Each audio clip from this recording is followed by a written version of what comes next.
What high level pointers would you give someone working on creating a digital asset protection trust? I would structure it in Wyoming because, again, you're going to get the creditor protection and the anonymity, and mainly the regulation there in Wyoming is extremely friendly for crypto. I would work with an attorney that knows what they're doing, has litigated trusts, has administered trusts, and understands what provisions to put in trust for those situations and isn't just getting started in their career.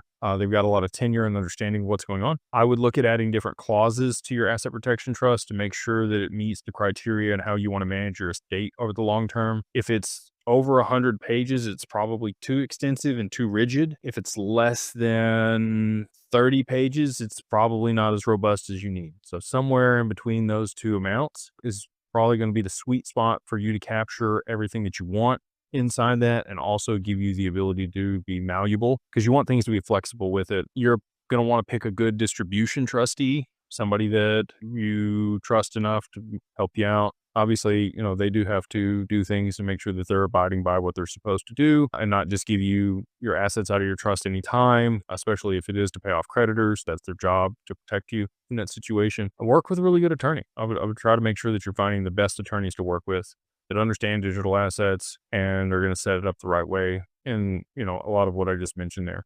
So we do have those attorneys at Digital Ascension Group and Digital Family Office. So if you need somebody like that, if you've got a couple million in crypto and you want to go ahead and set up an asset protection trust to make sure that everything's protected and your family is set up for the long term, we would love to work with you in that.